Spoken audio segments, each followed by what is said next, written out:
Hello, everyone, and welcome to one of our unusual kind of Zoom dinners, a Zoom lunch, actually.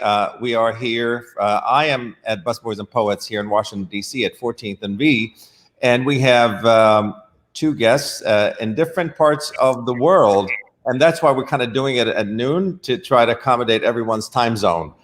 So this is kind of unusual. We thank you all for joining us, all of you that have joined, and of course, you can watch this on our YouTube and you can watch it on Facebook, multiple Facebook channels, and it'll be on there forever and ever. So you can watch it whenever you have time. If you don't have time to watch it today, also tell your friends, please come back and watch it with us. We are here, like I said, I'm here at Busboys and Poets in Northwest DC, and we have with us our authors and collaborators on this great journey. It's called In This Place Together, a Palestinian Journey to Collective Liberation, written by Penina Eilberg-Schwartz, who's an activist, writer in the Bay Area and a member of the movement, If Not Now, and Sulaiman Khatib. He is an activist also, a Palestinian living in Ramallah, and founder of Combatants for Peace. So thank you all for joining us, and thank you. Welcome.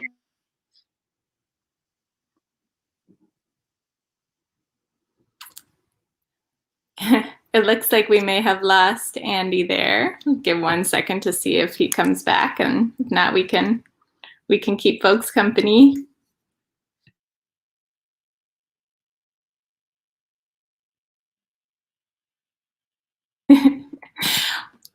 Well, Suli, maybe we should talk until Andy gets back. I know did you all get out for a minute? You froze for a second, and then happy to see that you're back. Oh, good. I guess it's me. I don't know what's going on, but anyway, it's great to have you back. Thank you, Penina. Thank you, Sulaiman. I want to start with Sulaiman. Where are you right now, Sulaiman? Thanks, Andy, for hosting us. I really love your Café, Busboys and Poets. I've been there like years ago, and this is one of my favorite places, actually, I have to say. Thank you. So it's really an honor to be hosted here by you. I'm speaking to you from Ramallah, where I live in West Bank in Palestine. Oh, very good. And it's Ramadan time right now. Actually, it's the time for people to break the fast, like in a few minutes. Are you fasting? No, because I had the corona 2 weeks ago, and I have fatwa not to fast. I have a fatwa for my wife. She fasts for both of us, and so we're so upset. How about you, Penina? Where are you? I'm in Oakland, California, in the Bay Area, and yeah, really pleased to be here. Have never had the chance to visit Busboys and Poets, but have heard really amazing things. So real honor to be here with you all. I was actually one time I was looking to open a place in Oakland. Oh, really? Yeah, I was looking fairly seriously, and I think that may come back another time. You know, COVID got in the way of things a little bit, and so we may reignite that fire. Oh, I'd be so excited. I love the Bay Area, and I love Oakland. It's got a lot of history, and I think it'd be great for us to have a place there. I really enjoyed reading the book. I haven't finished it. It's a wonderful read, and it's kind of a little bit of an unusual read because my understanding is Penina, is you wrote most of the book, right? And it's Sulaiman's story. So obviously, the first thing people probably ask you is, what is a nice Jewish woman, American Jewish woman, writing a Palestinian Arab story? How does that fit in? So can you tell us a little bit about the journey of what got you to starting to write this book? Yeah, absolutely. Well, I grew up as the daughter of two very different rabbis in California. I can talk at some point about the way that issues around Israel-Palestine showed up in my life and in my community, but it was certainly a part of my life growing up, sort of experiencing the way that the conflict showed up in my community and also didn't show up. And I, at some point, I started to really learn more about the occupation and what it was really like. And for Palestinians to live under occupation, and became, like a lot of other Jews, and particularly young Jews, quite angry with my community for what hadn't been shared with me about Palestinian experience, and about the political reality, and started trying to find my place in the work for Palestinian liberation, which I believe is really deeply tied and intertwined and entangled with Jewish liberation, not just because there have been and still are Palestinian Jews, but because our stories are connected and in so many ways. And I entered the work through a number of different ways. I worked with an organization called Abraham's Vision that did a very particular kind of dialogue work that was very conscious of power and how it operated, and was definitely, I think, trying to make us activists, which in my case was successful, I think. And around that time I met Sulaiman through my mother, who's a rabbi. She's the first conservative woman rabbi actually ever ordained, and she was starting her process of trying to figure out how she related to Israel-Palestine and starting to do some interfaith dialogue work. And she and I were actually arguing a lot. I was becoming more radicalized and sort of, poking at her as in the way that college students poke at their parents, I think. And anyway, so I was visiting my mother, and she had met Sulaiman, and she invited him to speak in Minnesota, where she lived at the time. And when Suli, I call him Suli, when Suli and I met, we, hit it off and immediately got into a political disagreement, which is in the book, in which my mom had him sleep in a room. It was just the open room, and that room happened to have an Israeli flag hanging over the bed. And I was just outraged. I was so angry that she hadn't thought about what that would be like for Suli to sleep under the Israeli flag. And I got really angry, and Suli laughed at me and told me to calm down. And over the years, we have been in many conversations like that one. I think our politics are in many ways very deeply aligned. And I think also there's some differences, particularly around language and emphasis and style, some more significant differences, but particularly those. So anyway, we met, we stayed friends online. And Suli actually introduced me to my first professional job in the space around justice issues in Israel-Palestine with an organization called Rebuilding Alliance. And over the years, I did various work with them, with New Israel Fund, and Suli and I kept in touch. And at one point, he asked me to work on the book online, and I said no various times, because I felt, like you said, Andy, that it didn't really feel like it made sense for me to be telling this story, that either a Palestinian should tell it, or maybe if it's going to be sort of a mirror joint work situation, then maybe an Israeli and a Palestinian work on it together. But ultimately, Suli kept asking, and when he came to visit San Francisco one time where I lived, we had a longer conversation, and I started to understand that he sort of had a vision of my story in some way being part of the book. And while I didn't know what that meant at the time, I, through that, saw a pathway for how this book could find its place in the world and what kind of work it would do. And I saw the opportunity to explore, really what are the inner workings of joint projects when you're coming from positions of really radically different experiences in relationship to systems of power. So what does it mean for me as a white American Jew to work with a Palestinian living under occupation to help tell his story? What dynamics come up? And how do we work with these in a way that is in service of justice to the best of our ability, and also respond to mistakes when we make them, as we inevitably do. And yeah, so that's when I said yes. And of course, at the beginning, I didn't quite have a sense of exactly how that would look, and it changed over the course of writing. But I think it was also in that moment, for sure, that I, reconnected with the reasons why I thought Suli's story was really important and powerful. I had seen people change in relationship to him, people, particularly American Jews, who were not so inclined to listen with an open heart and open mind to Palestinian stories. And I could see how Suli had a way of sort of slipping through the cracks of the barriers that folks like that had up in my community. And I was interested in what it could do to amplify his story, and to do it maybe in a slightly unusual way, because that's generally what I'm interested in, is doing things in unusual ways. So yeah, there's plenty more to say about it, but I'll stop there for now. Well, thank you so much. And it is an unusual way. You're absolutely right. But sometimes, we've heard the story so many times that having unusual ways can help break through the din that we oftentimes are subjected to. I want to turn for a minute to you, Sulaiman. I want you to take us back to 2014, where this book begins, the time when you were standing on stage and declaring that you were a combatant for peace. You're wearing a T-shirt at that time. Can you take us back to that moment?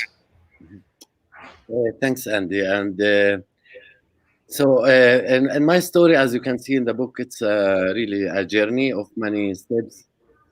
And some moments, like the moment you're describing, it was like a war in Gaza, for example, where our organization, Combatants for Peace, among a few other activist organizations, has taken a public stand against the war. Publicly, and this is not like a mainstream opinion in neither side, let's say. But that's where I felt personally also, and some of my friends maybe, that we created a community and a bigger family, that this community shouldn't break when there is like a war in Gaza, when there is a crisis. There is the ongoing occupation, the system, but also there is like the escalation times. This is where a visionary leaders needed actually to see beyond the moments of anger and frustration and hopelessness. So for me, I didn't have any hesitation to wear the T-shirt of Combatants for Peace and like speak in a demonstration in Jerusalem, I believe at the time, and participate in a few other joint demonstrations in West Bank and other places to call for an end to the use of military, because we use our personal stories, both Palestinians and Israelis, in Combatants for Peace, and that's our background. That if we say that there is no military solution for the conflict, and also if people like us has agreed to work together with all the challenges, so other people should be able to do that. And that's actually the message that we carry. Of course, there is a lot of challenges and difficulties. It's not like a rosy road or path that we choose, but I don't see any, as Penina mentioned, like our liberation really connected. And it's not just connected between the Palestinian and Israelis living on the ground, which is the most important part of the story. But obviously, generally, the US plays a big role in our conflict in different ways, both the political system and also specifically the Jewish community has involved and still deeply in not always positively, unfortunately, in the conflict. If I look at the most extreme settlers, the Top Hills Mountain youth, they are Americans, like just to say. I'm not one of the people that really like to blame the Americans for everything or to blame the other. It's not really my thing. But there is part of the truth here that, the American Jewish community are connected to the conflict in a million ways.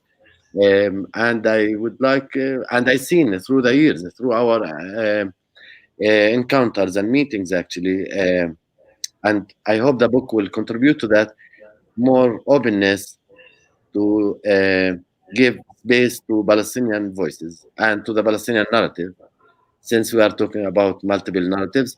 Of course, my wish that all sides will soften and open their heart to what we call the other side narrative, because I don't see any other way. The idea of us and them is just no longer like makes sense, and we have to recognize the belonging of each other to this small place and the history and the narratives and the pain and the traumas, and I believe this is important steps in order to create really real peace and reconciliation and real freedom and liberation for the people that lives here on both sides. I want to build up a little bit. And I'm sorry, I got kicked out of the Wi-Fi for a moment, but I want to hear a little bit more about your story and what brought you here. And I don't know if you spoke about having gone to jail. Have you talked about that earlier before I got kicked out from the Wi-Fi? Not yet.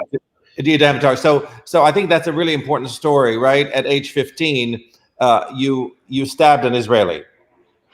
Can you tell us about what brought you to that level of anger that you had to stab somebody, and what happened? How many years did you spend in jail? I know you were sentenced for 15 years, which is equivalent to the amount of years you were on Earth. So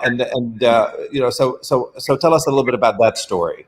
Mm-hmm. So my background, of course, it's detailed in the book. So I would recommend people that want to go on more details, not just about my personal story, rather story of thousands of Palestinians that were in jail, and another 4,000 or 5,000 that's still in jail, actually.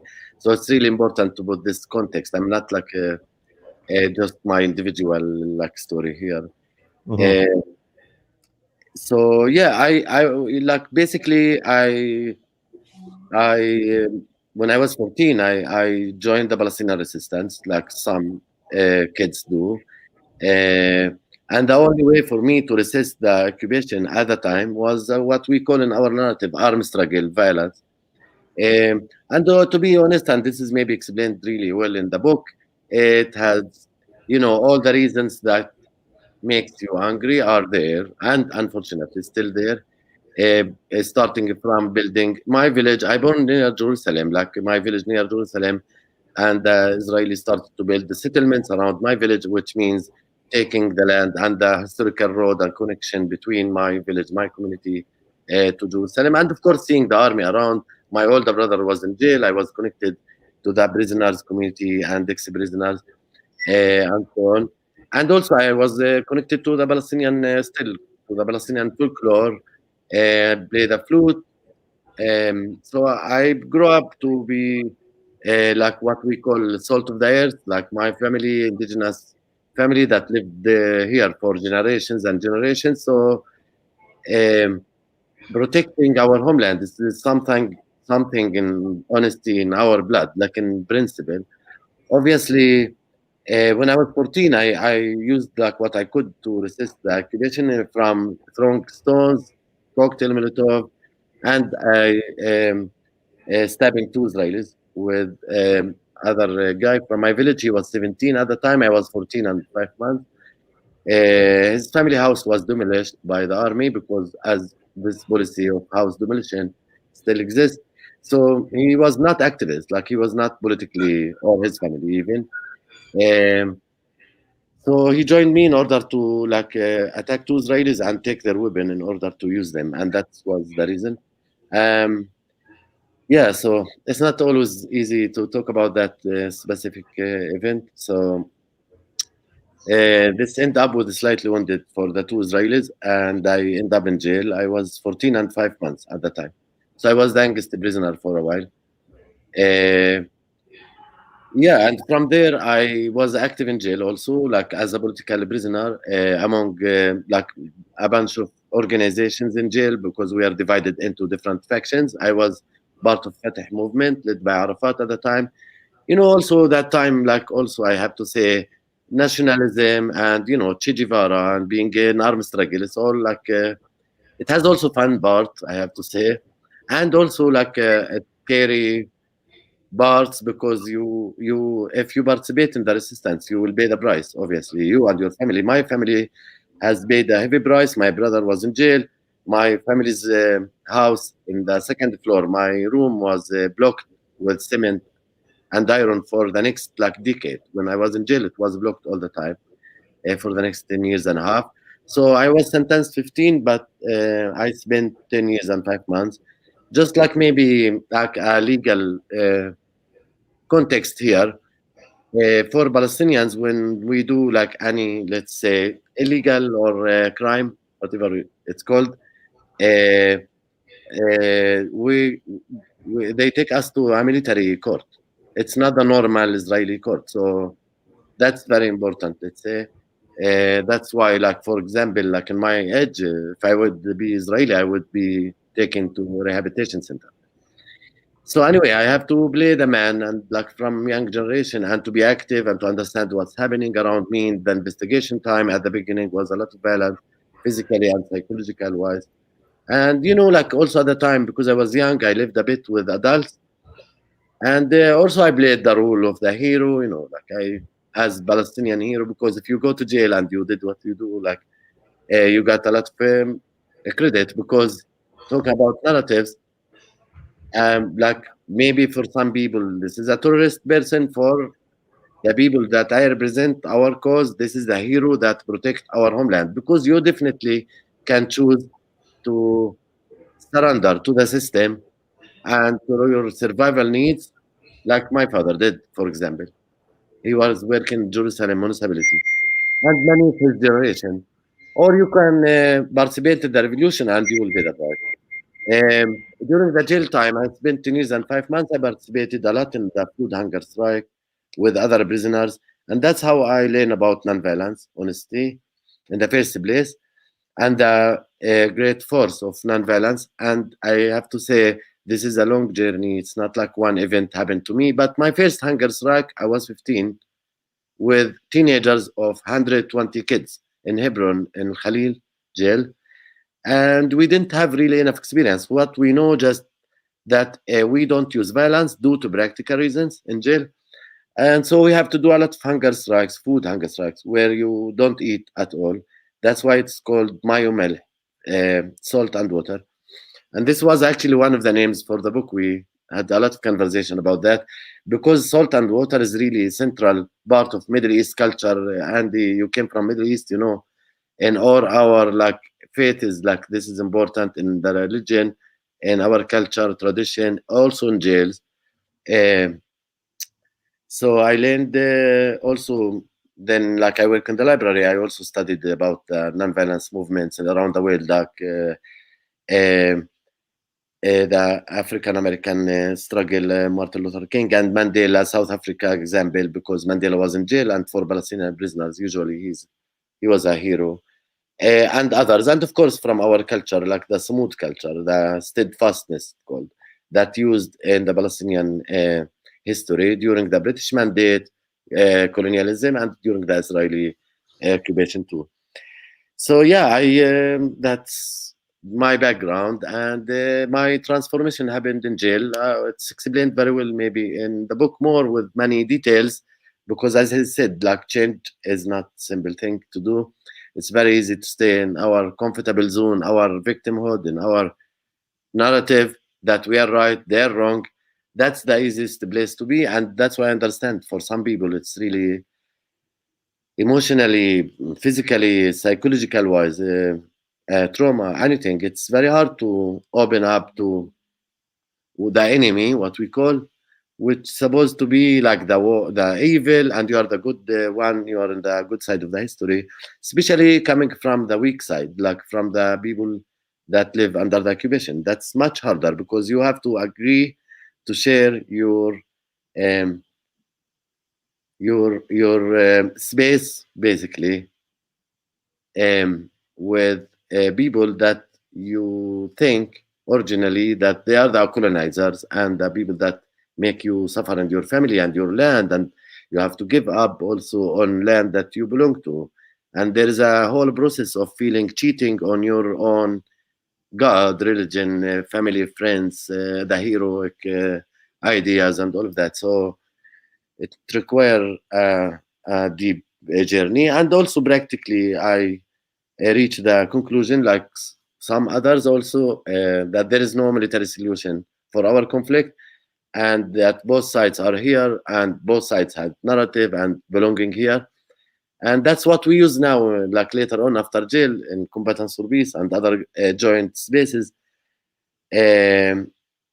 Whatever the solution is, we have to really recognize the belonging of each other to this place, and it's a small place, and it's not easy. We're talking about the same stones, the same land, the same water.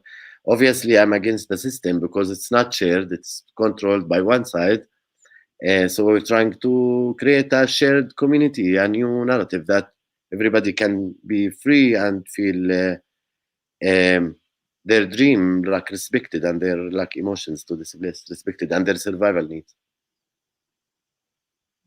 People that are listening to you, I think one of the questions that we want to ask is, how common is your perspective that you're talking about here, being that you're living under occupation, you're living under constant occupation. I had the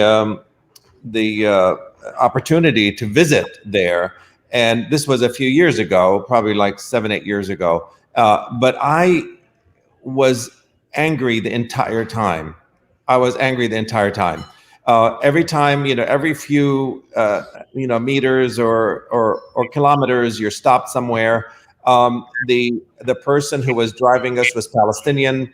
He has to show his ID, to usually a young boy, practically, an 18 or 7 or I don't know, 18, I guess, is the age that a lot of these kids are, and they're carrying these big weapons. And they're rude, and they're abusive, and they're cocky, and all of that. And these are like older men, sometimes older women, and they're treated like children, herded around like animals. It just feels so dehumanizing. Where do you pull that extra stuff that you bring out, that you're able to withstand all that and kind of shut it out and kind of create a whole new narrative that you're able to walk through and survive? I'm in awe, frankly. This is for you, Sulaiman. And also, I'm sorry, Penina, if you want to chime in, because I know you heard the story also from a different angle, obviously. But if you want to add to what Sulaiman is saying, please feel free to jump in. Yeah, no, totally, I will. But I think it's definitely right for Suli to answer this question first. Wonderful. Yeah, thank you. So of course, I like these things that you describe, and we can describe much more like dehumanizing and torture policies that on practice in daily basis of the occupation system. Because for some people, maybe if we have American audience here, maybe I can see the audience, but for some people, like this is just like maybe a term occupation, but for us it's like a really costing our breath and life and like land and olive trees and our connection with our families, and it's a real thing that we experience almost on a daily basis. For some people they pay higher price, for some people it's different, but generally speaking, that's the reason for me and for some people to think, how can we end this suffering of our people under the occupation? That's the question. So, as I said, like it does need like some kind of belief in a dream, in a vision or a vision that's a bit. For some people, it might be hard to feel, to touch it, because, but that's the case in any other conflict I know of, and we meet people from other conflict zones, including Ireland, both sides, Cyprus, Berlin, South Africa, and many other conflicts. I heard the same as we are talking now about our own conflict and the occupation. I heard the same things. Like for the strong side, they are always afraid of ending the separation system, due to not to lose the privilege and power, obviously, and the benefit of the system. And for the people under the occupation, of course, like the occupation has like a lot of effect on our psychology, in our behaviors, and the violence in our city, even within. It's corrupting both sides, like if you want, in different ways. I'm not comparing, obviously, the suffering here and there. Like I'm totally aware of the power dynamic here. I think the most strategical, successful strategy to go into a different journey, a different process to end the separation system that set to serve a certain amount, percentage of the population between the river to the sea, specifically I would say the elite, like Zionist, control in charge of the country and the state, to be honest, is really engaging with each other rather than separation. So I support any policies, any strategies that bring our peoples together to remove the fear and to create bridges and to struggle together. We are not talking about normalizing the occupation, definitely not. And we are talking about non-violent struggle, which is a long struggle. I'm aware of that also. So some people have to leave the train, like as we describe this as a train. And the first time I learned about this kind of revolution is in jail. We used to describe it as a train, and some people stay in the train, some people leave the train. And that's why for some people, they come sometimes with a theory that they can make peace between Palestinians and Israelis in 6 months. In 1 year, they just reach like hopelessness and they leave. So as the late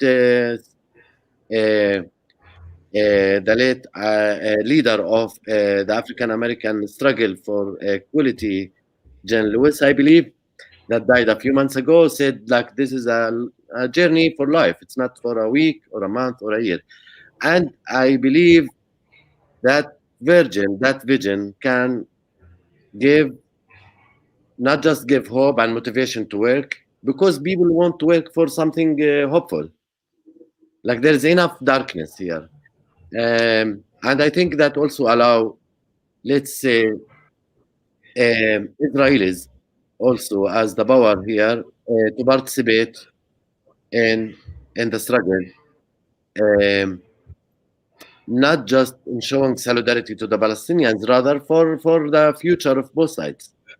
I think non-violence give this opportunity, and also to unite different alliances and coalition buildings in order to do that, and also to create kind of a new framework that really I can give example of this theory. We just did the Palestinian-Israeli Memorial Day last week. We had over 280,000 people watching in Zoom because of Corona. And the last time we did it before Corona, I forgot, 2019, I believe, or 18 for Corona. I'm really bad with mathematics. We already had almost 10,000 people in a bar here in Tel Aviv. I can tell you when we started the Memorial Day 15, 16 years ago, we had 70 people. The next year we have 200 people.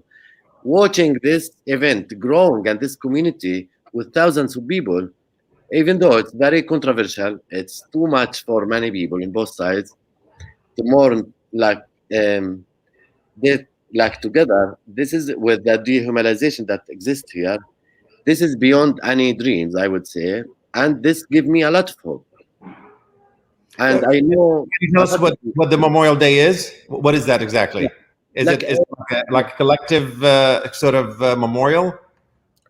There is a normal Israeli Memorial Day that happened every year, like a few days ago, and this is a holy, for the Israeli society in generally. Nothing work that day. It's like the Memorial Day, I believe, in the US. You have no. In the US, Memorial Days we sell mattresses. That's what we do at Memorial Day. We sell cars and mattresses. But no, I another country is a little bit different. Yeah, that's it's really a very important holiday for Israelis generally. And in Combatants for Peace, with our partners in the Family Forum and a few organizations, we decided to create at the beginning what we call it alternative Memorial Day, to be including exclusive, to include the Palestinian victims of the conflict rather than just the Israeli one, which is the typical national symbolic events that happen through the year for everything else. So for that specific day, we create that event, and we call it Alternative Memorial Day for both victims from both sides, families that lost their loved ones from both sides came and spoke. And with the years, we start to call it, because this became a biggest event in Israel after the formal governmental ceremony. So we start to call it the Palestinian Israeli Memorial Day, not alternative, because the idea, this is part of the reality. As there is a lot of bad things, there is also new born things like narrative. And for many people I know, they don't go back to the normal one-sided Memorial Day after they attend the joint Memorial Day, because this gives them not just empathy with each other, rather, a lot of hope, a lot of empathy, and it's complete with each other, not just a part of us there. And this is like really, as I said, like to have now it's becoming even global because it has global values. Last year, because of Corona, we did it on Zoom from a station Tel Aviv, a station Ramallah, and we have 200,000 people watching. And this year, we intended to cross the number, and we had like almost 280,000 and watching, and 120 organizations has sponsored the memorial ceremony, the joint memorial ceremony, and many of them actually American organizations, just to say. So this became really a global event. No. Somebody mentioned that Memorial Day here is really important for military families, but I think most of the United States, most people that live here really don't see Memorial Day as anything more than a day off and maybe, go out and have a picnic or something like that. I don't think it's used in the way that I think it was intended to be used for. But anyway, it is what it is. I wanted to ask you a little bit more about the situation right now on the ground. The Israeli-Palestinian conflict has been kind of off the headlines here in America for the past few years, other than every now and then we hear, something on the political front. But we don't hear a lot about the condition of people living under occupation, what the temperature is in Gaza and in the West Bank, as well as Israeli peace activists. How robust is the peace movement right now in Israel itself? I know it goes up and down, but sometimes I think during times of struggle, it tends to kind of disappear for a while. Tell us a little bit about, for those that are watching, where is how many, I know you said 280,000 people showed up to this memorial thing that is a joint memorial, but how many Israelis and Palestinians, what percentages would you say of people who think like you, who want to end this conflict and who believe in this sort of joint solution that you speak about? Are you the majority, or are you the outlier? Yeah, I know this. Like people always say, maybe this is this is a nice voice, but a lonely voice. No. By the way, I just want to say, because we speak about narratives, when you talk to Palestinians here, and I meet them with my Israeli friends that refuse to serve in the army, let's say, they say, oh, this nice Chen Alon or Rotem or Kocha, like, oh, they're really lovely, but they are a few. So this is actually a normal reaction, usually what we hear here. And I just give example, and maybe put the link later on in the chat. We had also, similar to the book, a documentary about combatants for peace called Disturbing the Peace. I believe you screened, Andy, in your cafe some years ago with Steve Abkin and Marcina Hale. And we screened the movie in Ramallah and in also in Jerusalem, in Tel Aviv, in a few places. I was touring a lot with the movie with the producer. We got the same reaction. Like in Ramallah, there is like a bunch of people like just left early from the beginning. They didn't even watch because they thought, oh, this is like a Zionist narrative, normalization, Before they watched the movie, they couldn't sit. They just left. And they said, why you are talking to us? Talk to them. We want peace. We, as Palestinians. We want the second day to Israeli community. I forgot the name now, where. And they said, oh, we want peace, obviously, as the Israelis. We always want peace. They don't want peace. So I think this is important context to put it here. And the second thing I want to say, since I live here, I also have privilege. I speak Hebrew. I have Israeli, like some Israeli friends. I don't have permit now to see them in real life. But I also grew up in the Palestinian community. I know that the majority of our population want to live normally, like every community in the world, if they're given the opportunity. How much out of them are like activists? They're doing something. Not so many. Not in the Israeli side, not in the Palestinian side. Of course, because that's how activist world works. I mean, when we look at the US with 300 whatever millions living there, I was so happy to see like a lot of people on the streets in solidarity with the refugees, for example, like during Trump time in the airport. But still, if we look at numbers compared to the bigger community, it's still minority.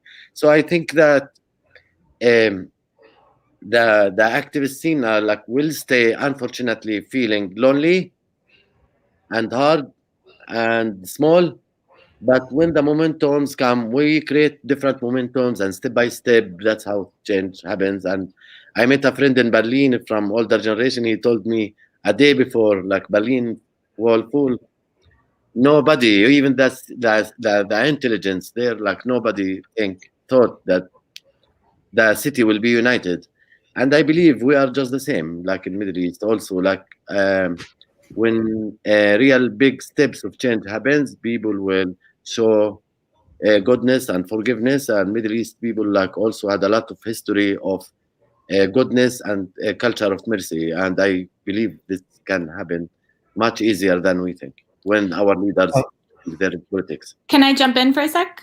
Please. Just to add, Suli, I think that also, you know, the joint, Andy, you asked specifically about joint work, and yes, I think it is certainly small percentages, and I just want to acknowledge that like there are other modes of creating change that, you know, are uninational, for example, and we need, I think, a lot of different strategies, not just, I think we certainly need joint work, and Suli's work and Combatants for Peace and other joint movements are crucial change makers in this space. And we also need lots of other things. I believe we need BDS. I think we need dialogue. We need direct action. We need, you know, people working from within the American Jewish community. So I think all of those things support each other. And if we start to look at that and how many people are engaged in different strategies of trying to end the occupation, or what Palestinians have long been calling apartheid, and now a lot more actually Jewish organizations are starting to use that word as well.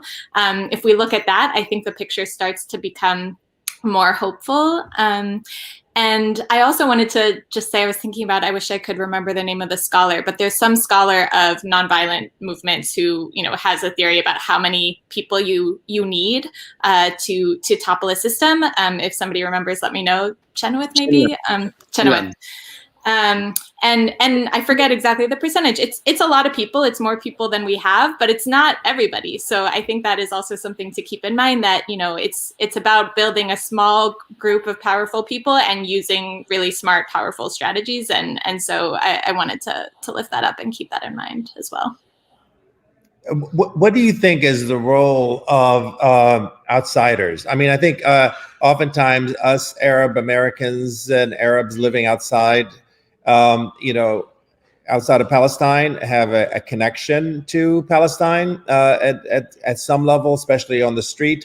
And for Jews, you know, all over the world, including here in America, obviously it's very important to them. But you know, sometimes we tend to get in the way of actually allowing the people in the region to determine their fate.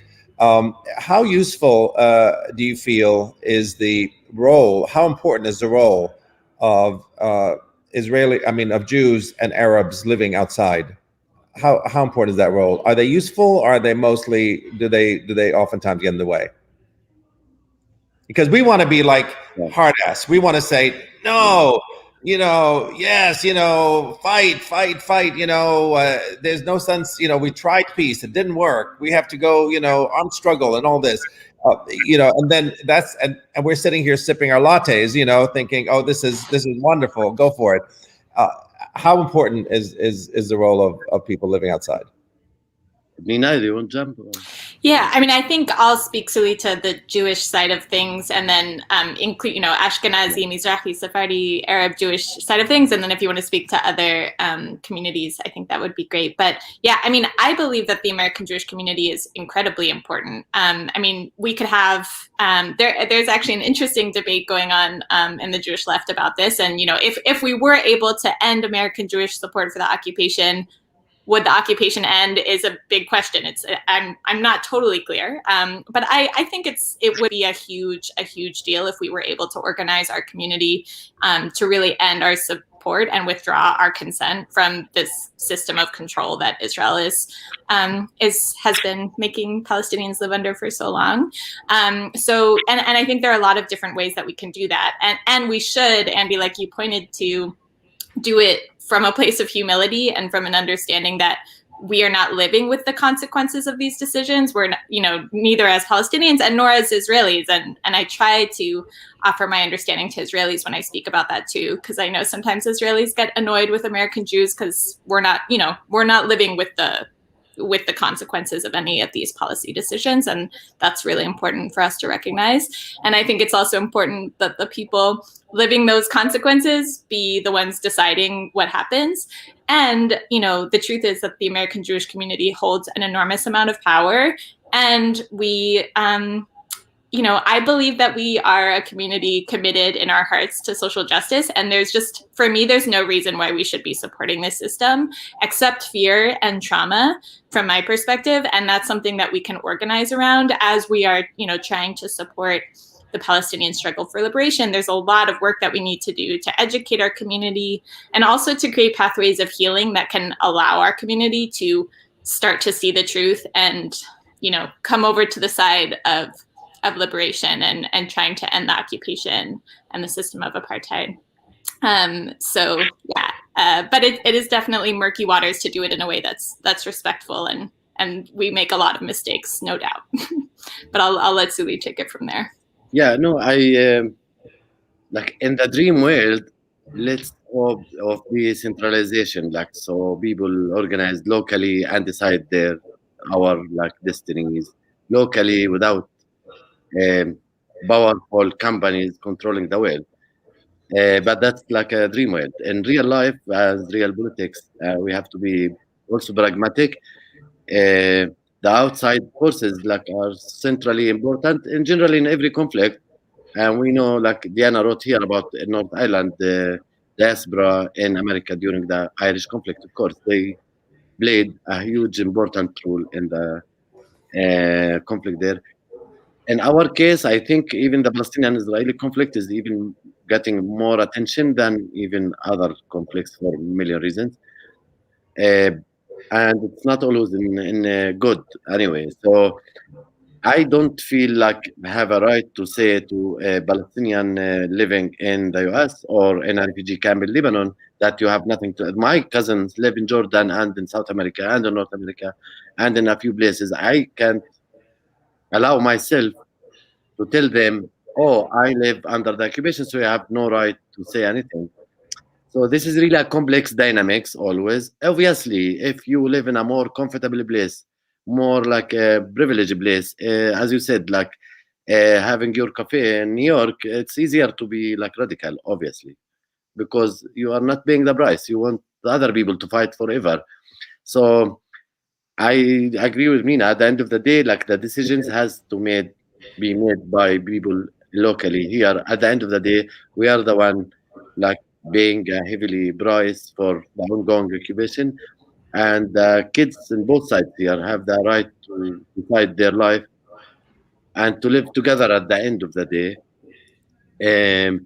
I wish to see more let's say openness in the diaspora from all sides towards a common solution that really serve both sides, rather than supporting any separation system that's not stable and it's not good for anybody. I believe, specifically, as Nina mentioned, the Jewish community have maybe more power because also practically, I can give you example. In Combatants for Peace, we had American Friends of Combatants for Peace. We try to have half Palestinian on board, half Israeli or Jewish. For the Jewish part, it's different because they come and visit here like every year, like once, twice a year. There is more like a connection here happening in real life.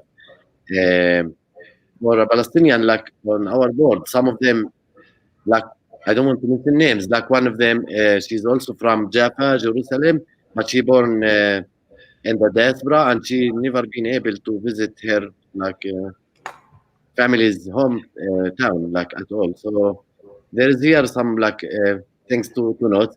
I do think like I did see myself like many Palestinians, Arab and Jewish coming together like in a business wise, like New York and other places. I traveled a lot and see that, and I know that this conflict is not forever, and I know like we also know that generally.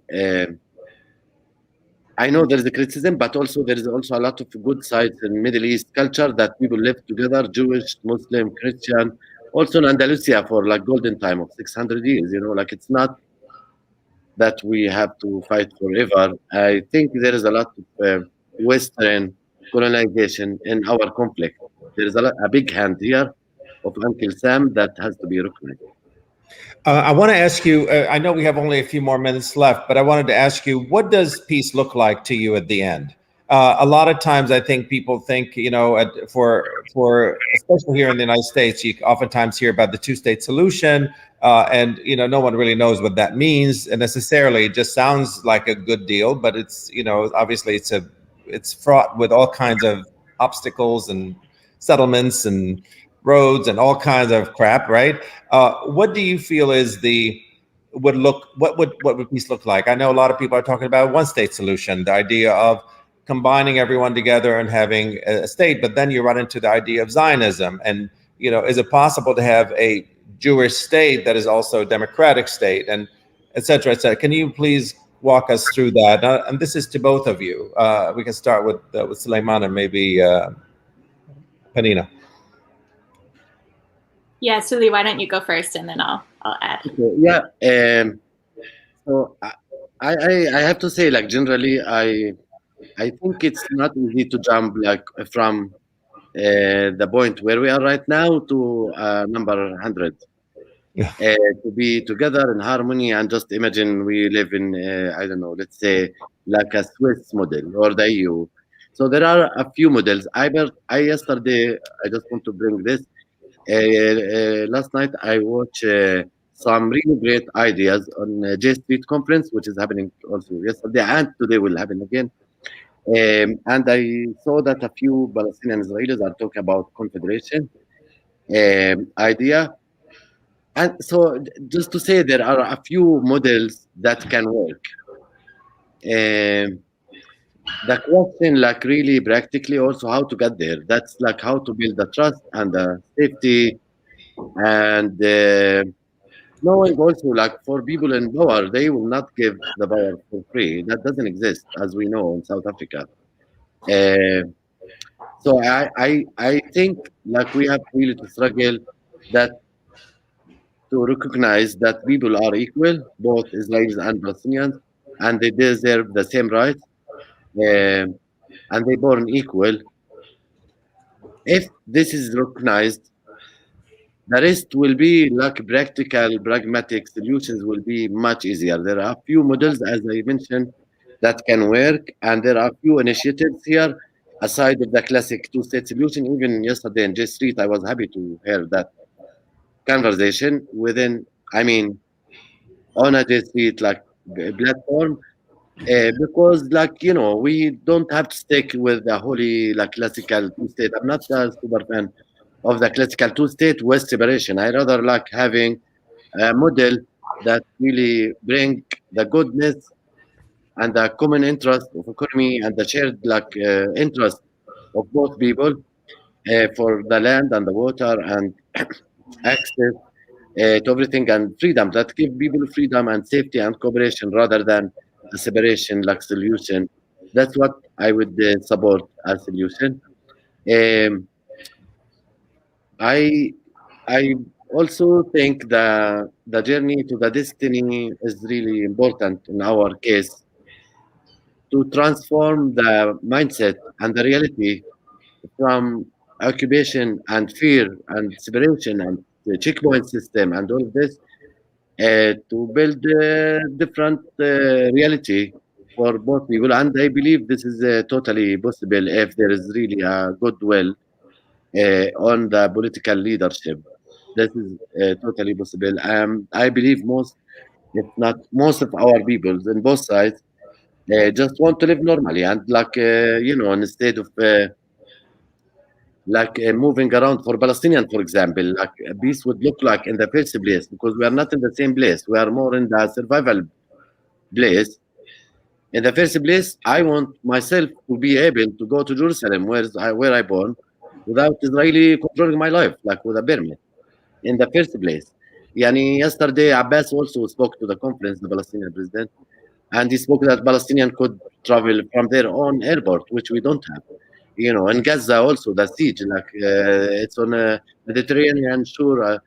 It could be like a beautiful, like a port and airport, and like a different life for people in Gaza. I grew up like people love the best about Gaza was the fish and roses and lemon and oranges. And now what we know about Gaza is just like really disaster and like a biggest open air prison in the earth.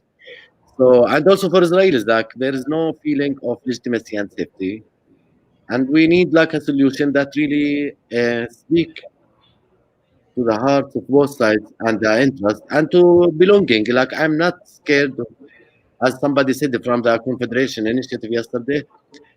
There is no like way to like. There is no need to be afraid of a Palestinian attachment to Jaffa or Haifa, and there is no fear in my side, for me personally, or any problem of a Jewish attachment to Hebron or Nablus or any place in West Bank. Of course, we have to give and support the self-determination for the communities that live here from both sides, and it's all possible to arrange it. I think, go ahead. I'm sorry.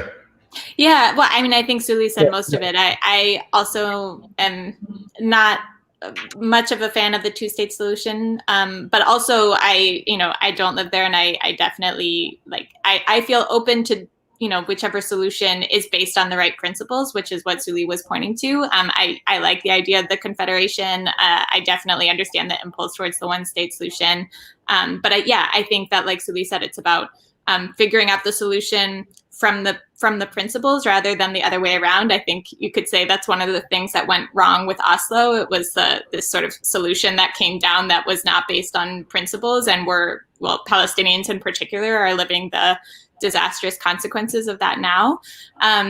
But yeah, and in addition to what Suli said about what needs to be recognized in order to live this situation of a just peace, I think also for sure, whether it's two states or a confederation or one state or whatever, a recognition of the Nakba and what that meant for Palestinians and continues to mean for them is going to be a crucial piece. And I think that can, happen in various solutions. But again, like with Oslo, that was not happening. And that was one of the really disastrous impacts of that process. And yeah, I think... I'm really moved by the idea of, just being open to the solution if we are, struggling from a place of wanting everybody to be free, and what does that look like? And that should be the question that we're more concerned with, rather than what is the last sort of, moment going to look like. I found it really interesting. I think in the book, I think it was either you or Sulaiman were mentioning the idea that Palestinians aren't, oftentimes are seen as victims, but they also have a lot of power. And the power is to their ability to legitimize Israel in the eyes of the world. And that's huge, and I think oftentimes we forget that, so there is that. So it's in everybody's interest, obviously, to come up to some kind of solution. It's not just, to do this. And Andy, just to clarify, I think for me, and I think for Suli as well, the question, I think, we do say legitimize Israel in that context, but I think, what Suli is talking about when he's talking about, creating connections between peoples, and I saw a question in the comments about this, is not about creating a compromise or a settlement with a system of occupation. we reject that. That system has to go. It has no place in our world. So we're not talking about legitimizing that, but legitimizing, the legitimate needs and belonging and, feelings of the people who are involved. Right. So I think it's important to make that distinction. Excellent point. I want you, before we get off, to put your contact information, please, in the chat, whether it's email or whatever you feel comfortable for people to contact you. I think people will be really interested in having you speak more, and maybe at other opportunities. And the book, I want to remind people, is In This Place Together, A Palestinian Journey to Collective Liberation.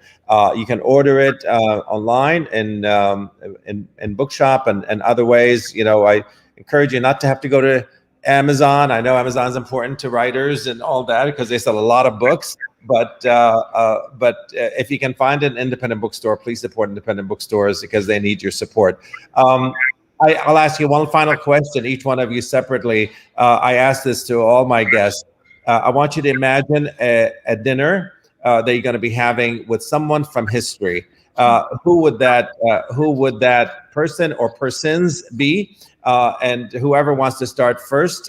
So maybe we can go to Penina, you first. Who would you invite? Oh my gosh, it's such a hard question. But the first person who came to mind was Fannie Lou Hamer, who I think was one of the first people who said the thing that now all of us are saying all the time, which is that, I forget exactly how she said it, but, you're not free until I'm free, and I'm not free until you're free. And I would really be honored to have Fannie Lou Hamer to dinner and bow to her and learn from her. We have Fannie Lou Hamer on our wall here. Nice. Absolutely. A good choice. Sulaiman, and you can have more than one person, by the way. You don't have to. Nice. Do you want to have someone else? You want to have someone else, Penina? Oh, I would love to sit with Darwish also. Mahmoud Darwish, of course, the famous Palestinian, the voice of Palestine, the Palestinian poet, Mahmoud Darwish. Actually, Darwish graveyard just behind my house here. The museum is just around here. Yeah, we had a great tribute here when he passed away a few years ago. It was amazing. But yeah. All right, good two, actually. Very interesting. I think it would be good dinner conversation. Yeah, that'd be a wonderful dinner conversation. How about you, Sulaiman? Who would you invite? Yeah, I also like a group dinner, I have to say. Yep. Yeah. And I think like a few people come to my mind, but like the first one would come to my mind is Abraham, like since we're all kind of in that three Abrahamic Middle East religion, like the main troublemaker you're talking about. Troublemaker. Yeah, the first troublemaker. Yes, the main troublemaker, and he could be the solution, right? And also he could be right, Andy. So he could be the solution too. Yeah. Anybody else? And like somebody said, I just can't remember the name. That let's say, and that's what really keep us moving. Like let's keep one leg in reality and one leg in the dream, and that's really important to me to balance things in my mind always. Well, shukran. Thank you so much for both of you to be with us. I know, keep it up. In This Place Together, a Palestinian Journey to Collective Liberation. We have Penina Eilberg-Schwartz and Sulaiman Khatib. Thank you so much for both of you to be with us today at Busboys and Poets Books. We appreciate you, and remind everyone, please, to buy your books from independent bookstores. And on Friday, we have Representative Jamie Raskin will be with me at 6 p.m. So if you have time and you want to join us, please do. All right, until next time, peace and love and all good stuff. Take care. Thank you, Andy. Bye. Thanks for having us. Bye. Bye-bye.